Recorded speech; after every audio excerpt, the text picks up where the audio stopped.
Hey, what's up gamers? You have Tiger Chainsaw, and today I am discussing hidden gems on the Game Boy and the Game Boy Color. And yes, these are my two original Game Boys from my childhood, and I play them still all the time. With that being said, the Game Boy has a huge library, and a lot of it I didn't really know growing up. I mainly played Pokemon, but since becoming more of an adult, I have expanded my horizons and I've played quite a bit of the Game Boy library. And to me, I feel like these are the best hidden gems for the library.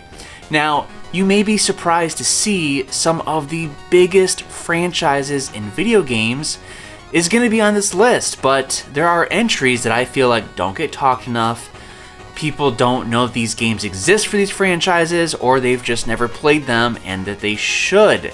And so that is why I am discussing them today. Now, if this is your first time on my channel, or if you just haven't yet, make sure you hit that sub button because I have an entire playlist dedicated to hidden gems.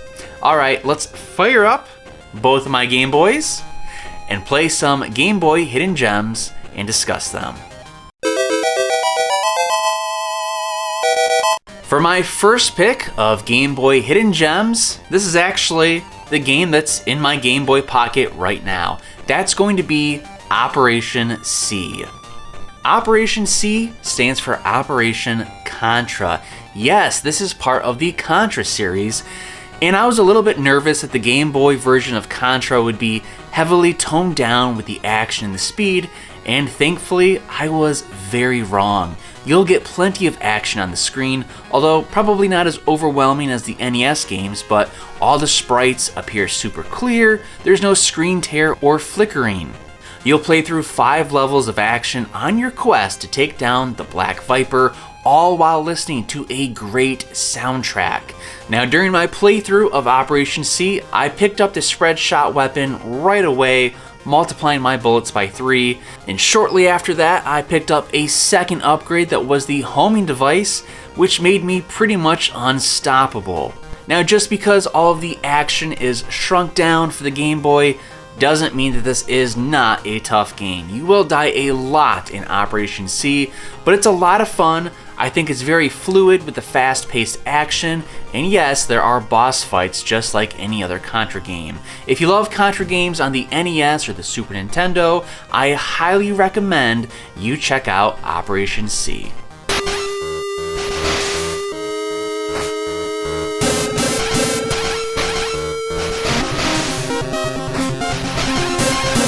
If you've been watching my channel for a while now, you've probably heard me discuss this game before. In fact, I did a Tiger Chainsaw show just dedicated to this game. That's going to be Warlocked on the Game Boy Color. As a real-time strategy game, you'd think that it'd be a little bit difficult to play on the GBC, but the programmers did a fantastic job with the controls. Using a cursor on the screen, you can navigate the map and give commands like attack, defend, build, gather, and travel. It made my playthrough much more enjoyable, not having to navigate with terrible controls. Now, each campaign in this real-time strategy game has different objectives for the missions, and you can play as 2 different factions. You can play as humans, or you can play as the orcs. Whoever you choose, you're going to have to grow your army, rescue wizards, build farms, free prisoners, and attack the enemy bases. If you love real-time strategy games, you are going to love this game, and it has an incredible soundtrack. Everything is so satisfying as you watch your grunts mine for gold, cut down logs, or search for treasure to help build your forces. You can even recruit archers, knights, and grunts to help you along the way. Hopefully, if you've heard me talk about Warlocked before, you've finally played it, but if not, you have to check out this. This is a hidden gem on the Game Boy Color.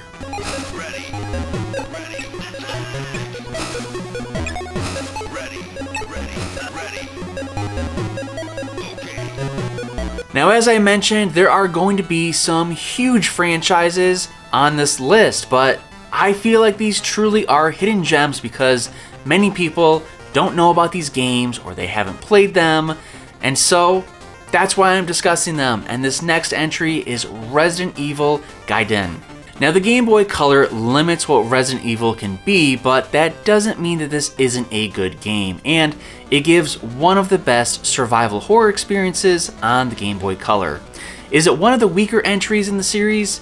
Yes, but most Resident Evil games are incredible, so let's give this one some slack and enjoy it for what it is.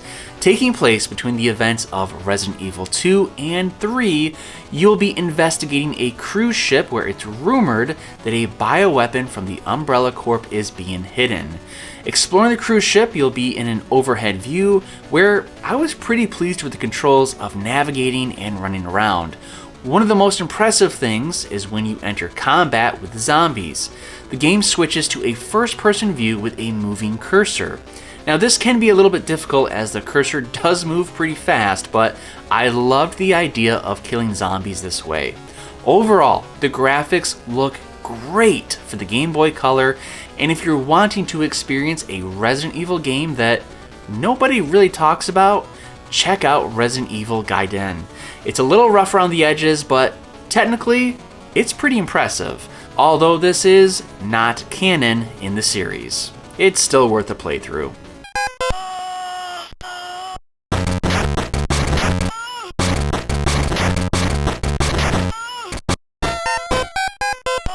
Capcom has made so many wonderful games, and when I think about my favorite developers, they are right there at the top. But let's check out a hidden gem on the Game Boy Color that Capcom made.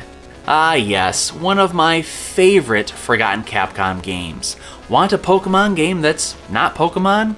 Metal Walker is your best bet. It has a unique battle system in this sci-fi RPG, and instead of collecting monsters, you'll be collecting scan data and core units from the robots that you battle. With these, you'll be able to upgrade your robots, making them more powerful with attack or defensive stats. Battles are anything but static screens. Instead, you're put into a battle arena where the robots fight and bounce off each other. In battle, you'll decide what direction to point the robot and how fast you want them to go in that direction. It's a unique system, and once you get the hang of it, it can be a lot of fun. Now after the battles, you'll be picking up capsules to upgrade your robot. As much as there is battling, there's a pretty solid story too. When I say RPG, I mean it, as there is plenty of in-depth plot and conversations to have. Some games on this list are a little unpolished, but that's really not the case with Metal Walker. It's a great game.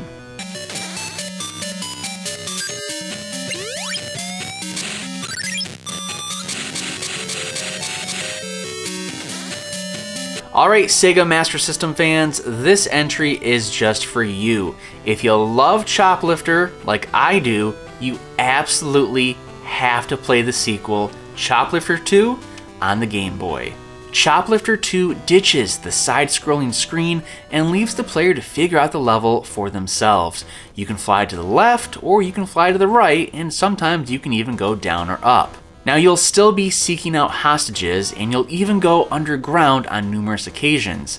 I didn't know how to feel about this at first, but the more that I played it, the more that I realized it was for the best and added a fresh element to the series. Now the music, it can get a little bit repetitive, but that's an easy fix, just turn down the volume on the Game Boy. In Choplifter II, there are 5 sectors, each with 3 levels for a total of 15 missions. These sectors are in different environments like the desert, the jungle, the ocean, a city, and some caves. Before each level, you'll see a brief image of soldiers shooting at your Choplifter. I loved those small details, especially on the Game Boy. But the goal is the same, rescue the hostages and take them back to your base. But the gameplay is fairly different, and I feel like Choplifter II pulls it off really well on the Game Boy.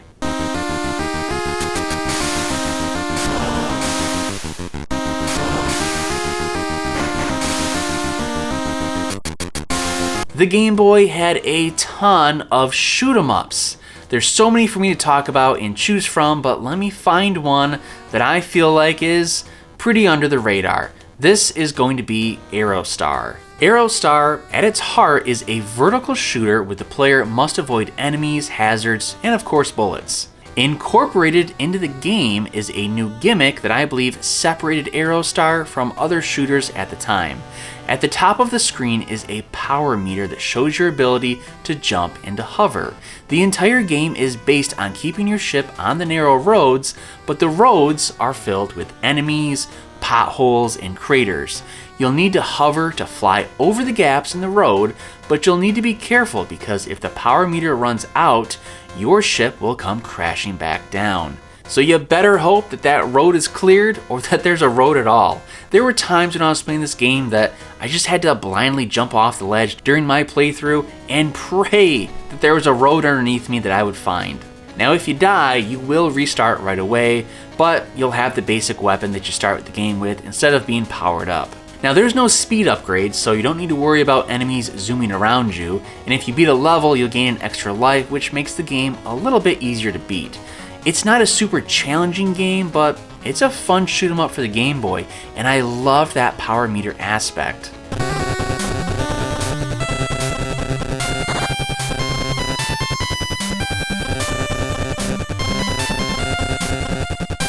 Let's talk about a game that I discovered about 6 years ago randomly. I played it, I loved it, and then shortly afterward, it got ported to the Nintendo Switch, and I was just so surprised. I was like, wait, nobody knows about this game. How is it being ported?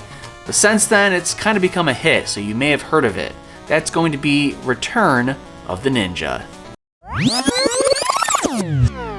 So I just double checked my facts as I always should do, and I found out this actually wasn't ported to the Switch, but it was remade by Limited Run on the Game Boy Color.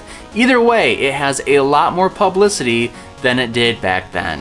Return of the Ninja looks great. It has a generous color palette and offers 6 stages of platforming stealth action. You can choose to play as a male ninja or a female ninja, and you'll get a few small cutscenes during certain parts of the game. It's nothing but still images with text, but I did appreciate the effort and enjoyed reading what was going on. I felt like it actually added to the story and to the missions. Besides choosing whether to play as a male or female ninja, the game lets you choose your path, so if you're struggling on one level, you don't have to beat it. You can try a different path to see if you can beat that one. In each level, there will be helpful tools that your Ninja Scout friends have left for you. You'll need to find them to progress in the level. There's iron claws that will allow you to dig into the dirt and sneak around the ground. The tabby will let you crawl on the ceiling and help become more stealthy. And there's even ninja sandals that will power up your jumps and allow you to reach new heights and levels. There's quite a few different items to find, and each one of them does something special to help you progress through the level. Overall, these tools were a great inclusion in the game, and it added an extra layer of gameplay for me to seek those out, knowing that I had to find them to beat the level. Return of the Ninja looks incredible, and the gameplay matches that. I highly encourage you guys to find this game and play it on your Game Boy Color. This was a hidden gem, and it still may be for some people.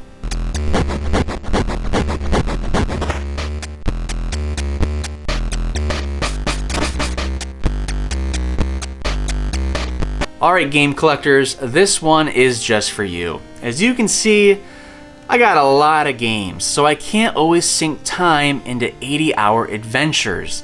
Let's talk about a short action adventure game for the Game Boy. That's going to be Rolan's Curse. We don't have all the time in the world, so how about a short action adventure? Rolan's Curse is short and simple, and sometimes, honestly, that's all I want to play. The story revolves around an evil king who was imprisoned many years ago deep within a forest. Well, he's now out on parole, and like most criminals, he goes right back to his old ways. He has set free an army of monsters on the land to get back at the people that put him into prison. This kind of looks like a Zelda game, but it's certainly not as polished as the Zelda brand. You'll go through the forest screen by screen defeating monsters with your sword and finding treasure chests, but my main gripe is that the game can be pretty repetitive, and as stated, it's really short. Still, there's some fun to be had, and taking down enemies with new weapons like the wand was an enjoyable experience. For me, I think the biggest challenge isn't so much the enemies, but finding your way through the forest. This isn't a difficult game, so gamers that are new to action adventure games can enjoy it. Personally, I like the graphics and I thought the sprites and bosses were well done.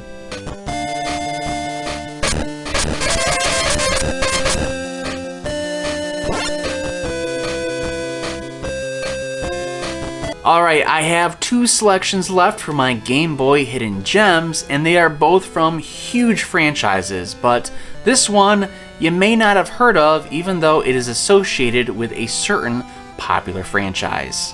Hey Bomberman fans, this game is for you and I'm curious if you even know about it. Atomic Punk is a Bomberman spin-off.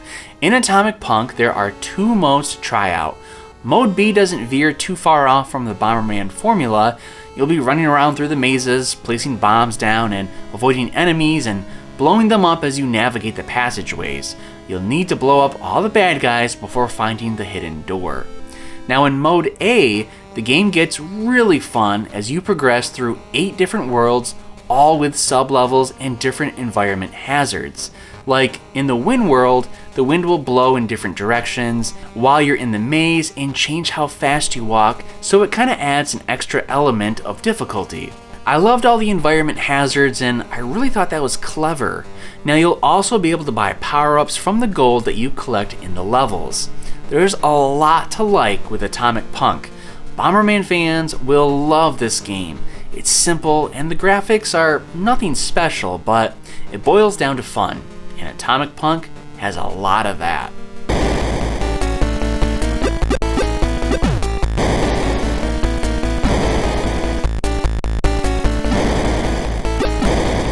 Alright gamers, this last entry is either really going to surprise you or you're just going to shake your head because you know all about it.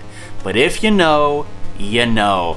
I didn't know about this game until about 5 years ago, and then I got it into my collection and I played it and my mind was blown. Metal Gear Solid, or Metal Gear Ghost Babel in Japan. Hands down, one of the best Game Boy Color games ever made. This entry in the series follows the original series from the NES, or yes, MSX, not the PlayStation entries. But Konami put out an absolute masterpiece with Metal Gear Solid or Metal Gear Ghost Babel depending on where you're at. Yes, Hideo Kojima is one of the producers for this game, so you know his amazing talent is all over it. The graphics are amazing, the soundtrack and the sound effects are incredible, the plot is in-depth, ever-changing, and it keeps you on the edge of your seat as you push through the missions to find out what will happen next. To me, it's crazy to say that this game that shows off everything that the Game Boy Color can do is a hidden gem, especially from one of the largest video game franchises, but it is. There are still plenty of people out there that do not know about this game. And it's crazy because this is probably a top 5 game for the Game Boy Color. It is that good. If you are a Metal Gear fan, you need to get this game. It's as simple as that. Everything you love about the series is still there, from all the items, the dialogue, the stealth, boss fights, and cinematics. This is the best hidden gem on the Game Boy.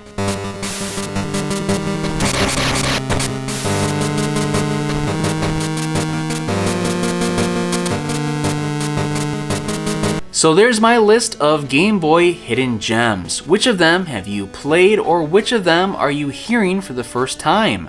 Let me know in the comments below, and while you're there, don't forget to like this video. And if you love hidden gems, I just made a video on NES hidden gems, so make sure you check out that video after this one. You guys know the drill. Happy gaming, make sure you play a video game today, and thanks for watching.